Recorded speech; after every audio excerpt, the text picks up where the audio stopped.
Hey Cupcakes, I want to share with you a practice that I've been developing for the past year and that has increasingly become a centerpiece of my work with Mindful Tarot. This practice I call Tarot Pulse, taking your Tarot Pulse. And just like taking your pulse in maybe Chinese medicine, where a Chinese herbalist, a practitioner of Chinese medicine might take your pulse, and through that piece of information they gain a picture of your whole physical and emotional and spiritual well-being. They sort of see where all of the energies are working or not working in your body. So too does the Tarot Pulse method allow me, through drawing a few cards, to see where our energies might be blocked or impeded, what's predominating, where the forces are in any given aspect of my life. Now, at the heart of the Tarot Pulse reading is this recognition that the number 4 has a very powerful place in the tarot. We have the 4 suits, right, that correspond to 4 elements. The swords correspond to the element of air, right? And air with its association with mind, not just intellect, but our ability to discriminate, to balance things out, to weigh good and bad, to see things from different angles. We have the wands corresponding to the suit of fire, which is our capacity for will, our ability to be drawn into the world, to be elicited, called to respond to the world, that sort of warrior active side of ourselves, maybe also the artist creator side of ourselves, but that responsibility, that fiery aspect of that drive forward into the world. That's the suit of wands with its relationship to fire. The suit of cups relating to the element of water, right? Water not just as the water of emotion, or of the spiritual, but the sort of watery side of what Carl Jung called the soul, like the realm of intuition and imagination, of archetype, of meaning. That's the realm of water, the realm of the cups. And then finally, the pentacles associated with the 4th element of earth, our material side, our physicality, our connection to nature and natural process, our connection to, in a very deep way, our connection to time, to the way that things unfold from beginning to end. So the 4 minor suits correspond to 4 elements. But that 4-ness, right, is also embedded in the major arcana. Now, as people have noted, going all the way back to the 18th century, there are in the major arcana, in the trumps, there are embedded the 4 cardinal virtues that Christianity adopts from pagan writers like Plato. The 4 cardinal virtues are temperance, fortitude, justice, and prudence. Prudence is a type of wisdom. Now, in the major arcana, as people have noticed, we have, quite straightforwardly, we've got temperance, justice, strength, or fortitude. These 3 virtues correspond to 3 of the minor arcana suits. This strength, this valor, this vigor, this active warrior side of fortitude corresponds to the wands, right? And in some of the earliest tarot decks, instead of a woman with a lion, we see Hercules with a club and a lion. Is it a lion? Yeah. That club is like the baton of the wands, right? Justice carries a balance, that ability of the mind, the capacity of the air, of the swords, to balance things out, to see this and that, this side, that side. Justice also carries a sword, the sword that cuts through error and delusion, the sword that cuts things into this and that divides things out. Justice is the virtue that's associated with the suit of swords. And then temperance, with her cups, pouring liquid, this mingling and melding. Temperance is associated with water and with the suit of cups. Okay, so we've got 3 virtues in the major arcana that correspond to cups, to wands, to swords. What about the pentacles? What about the earth? The fourth cardinal virtue, people have argued, again going all the way back to the 18th century, to the earliest days of the occult tarot, the tarot being taken forward for divination and esoteric purposes, people have associated prudence, the virtue of wisdom, with the hermit. Now why? Why does the hermit get associated with prudence? In the earliest tarot decks, the hermit carries not a lantern, but an hourglass. Remember how I was saying that earth and the pentacles are the suit that connects us, the element that connects us with natural process and with time, with the way things unfold? Well, the hermit is the guy who holds not just the light of insight and wisdom, but he holds the hourglass of time. He understands what comes before and what goes after. The sagacity, the prudential wisdom of the hermit, it's deeply practical, it's also deeply insightful, and it comes from long study of how things evolve over time. When I think about the hermit as a figure of wisdom and insight, I'm reminded again and again of how meditative introspective practice entails a willingness to hunker down in time. You know, you sit on your cushion, there's my cushion, you sit on your cushion, you sit on your tushy, you sit on your ass, and you sit for a while. As I tell my mindfulness students when they say, well, why do we need to meditate for more than 5 minutes? Why do we need 20 minutes? Why do we need 30 minutes? I say something happens when you sit still over time. Just our willingness to live through the unfolding of experience, of process, of our natural bodies, cells being born and dying, just that willingness to hang out in time, that's the origin of insight. So we have earth, prudence, the hermit. We have water, temperance, right? The cups. We have the sword and mind and clarity of justice.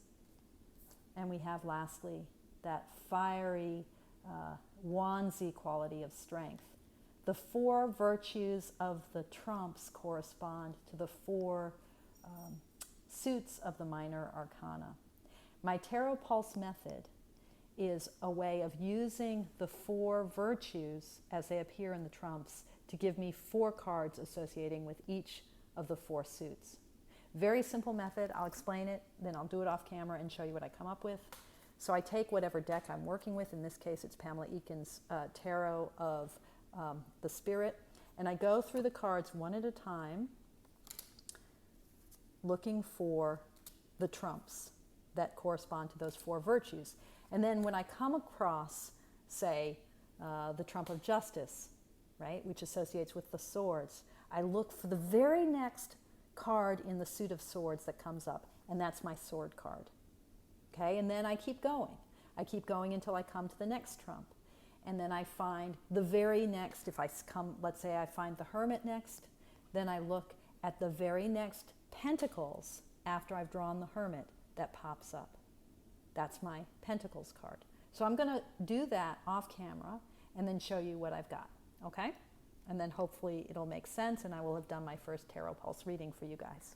Okay, I've gone through my Tarot of the Spirit and I've gone looking for each of the 4 cardinal virtue trump cards, then finding the corresponding minor arcana card for each of those trumps.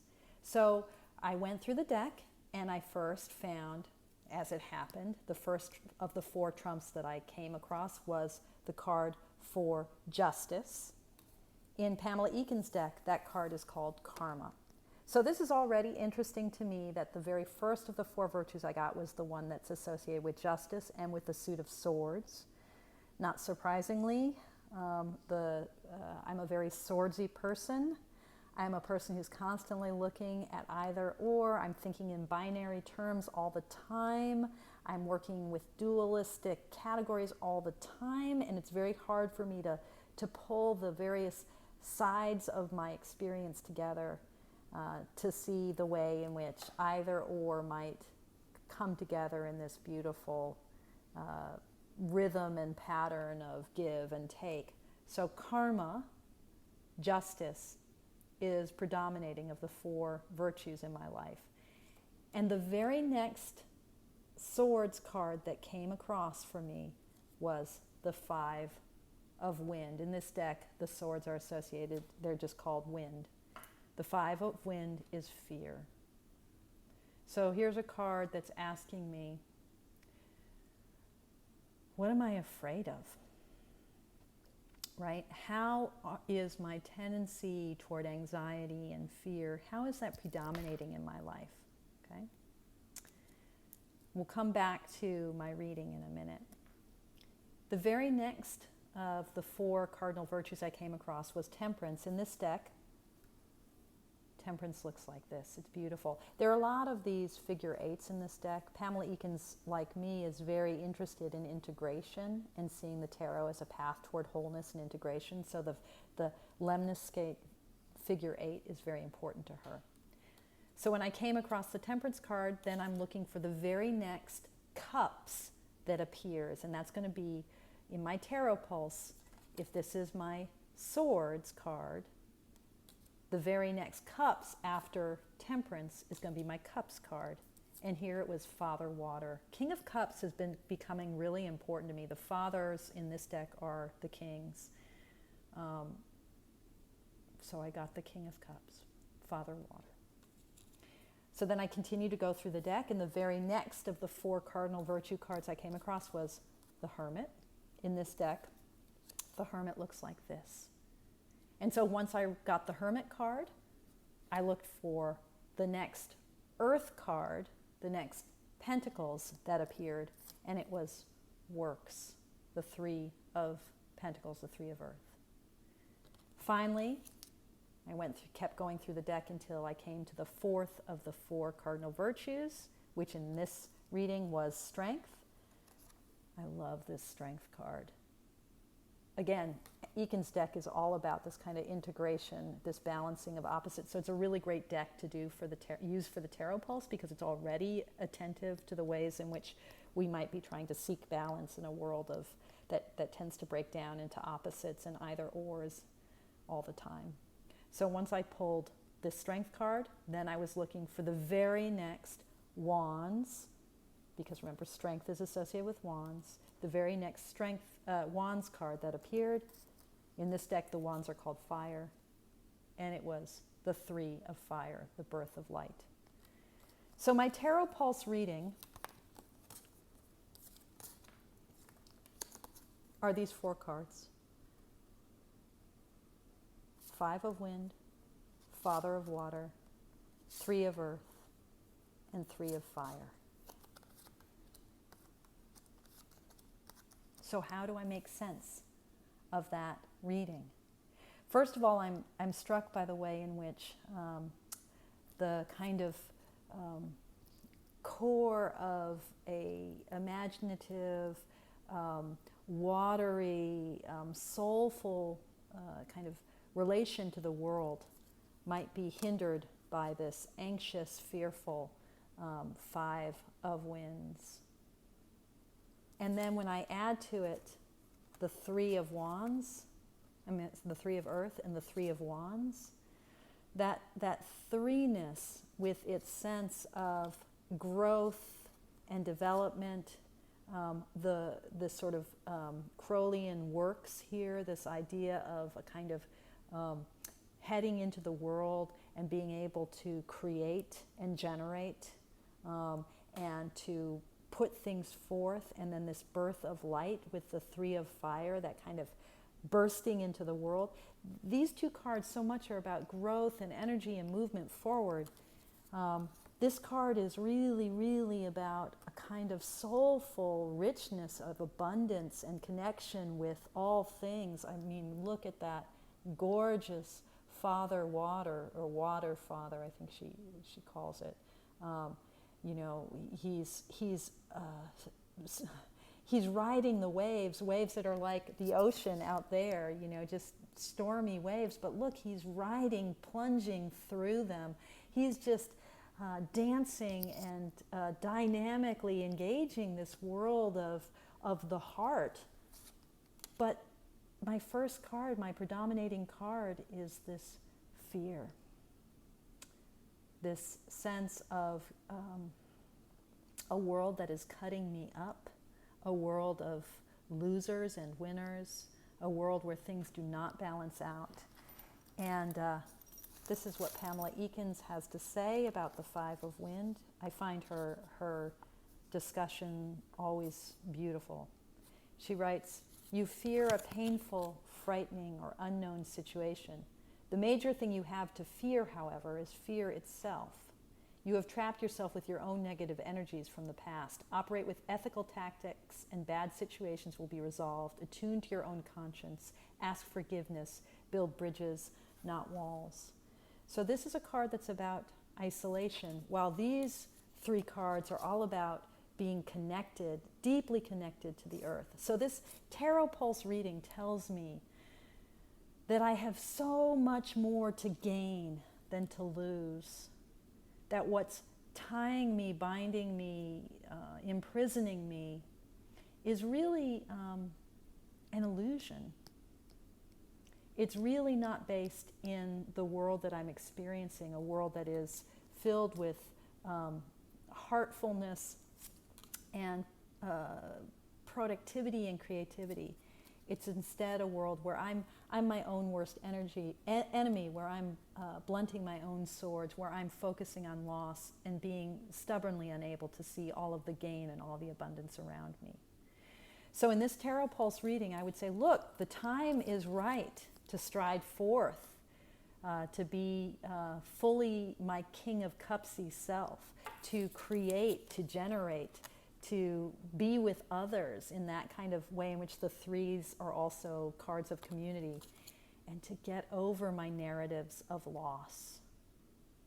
Okay, so it's a little bit, when I first explain it, it's a little bit complicated seeming, but basically it's just finding, it's a way of reading where we find these four major arcana cards in any given deck, and then we pull the nearest suit cards that correspond with them: swords with justice, cups with temperance, pentacles with the hermit, and wands with strength. And then we read those four suit cards as our pulse for the integrated or not so integrated components of ourself. Today I'm learning once again the ways in which my mind is crowding out the insight that the rest of my being knows. Okay, hope that makes sense. This is my intro to the Tarot Pulse, and I'll continue to do these readings when the spirit strikes me, and perhaps maybe even daily or at least weekly. Okay, eager to hear your thoughts below, and if there's anything I can explain that wasn't clear, let me know, and I'll share more about this method. Blessings.